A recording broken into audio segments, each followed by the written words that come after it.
En 1386, une truie condamnée à mort à Falaise pour avoir dévoré un nouveau-né. Fait divers.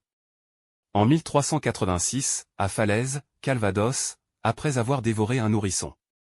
Une truie est jetée en prison avant de passer au tribunal, vêtue comme un véritable humain. Un événement insolite qui est l'un des procès d'animaux, les mieux. Après avoir dévoré un nourrisson, une truie est jetée en prison avant de passer au tribunal, vêtue comme un véritable humain. Un événement insolite, qui est l'un des procès d'animaux, les mieux documentés, de France. Au Moyen Âge, les procès d'animaux sont légion. À l'époque, les animaux domestiques sont reconnus comme des êtres vivants créés par Dieu, dotés d'une âme, capables de distinguer le bien du mal et étant responsables de leurs actes. À Falaise, Calvados, le procès du cochon est l'un des jugements les mieux documentés de France. Le jour de Noël en 1385, une truie renverse un nouveau-né et commence à le dévorer au niveau du bras et du visage. L'enfant ne survit pas à ses blessures et l'animal est arrêté puis jeté en prison. Considéré comme responsable de ses actes, la truie est envoyée devant le tribunal. Un long procès de 9 jours s'ouvre alors à Falaise.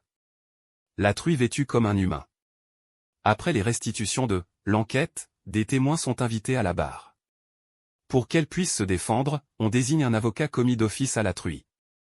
Avocat dont le travail n'a pas porté ses fruits puisqu'elle a été condamnée à mort, note avec une pointe d'ironie, Michel Pastoureau. Le bizarre et le grotesque ne s'arrêtent pas là puisqu'on habille la truie avec des vêtements de femme. On lui a infligé les mêmes blessures que celles de l'enfant, puis on l'a traînée dans les rues de Falaise. Elle a ensuite été pendue puis brûlée. Pour servir d'exemple, le juge avait demandé aux paysans qui vivaient alentour de venir voir l'exécution de la truie avec leurs cochons pour que ça leur fasse enseignement.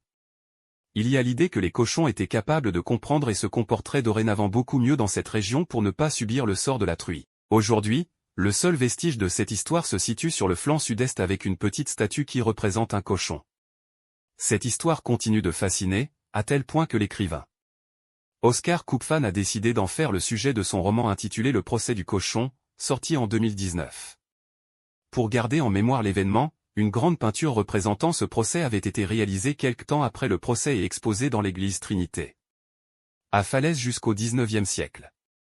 Façade église. Sur la façade de l'église Sainte-Trinité de Falaise, un détail rappelle le procès de cette truie. Condamnée à la peine maximale pour avoir tué un nourrisson.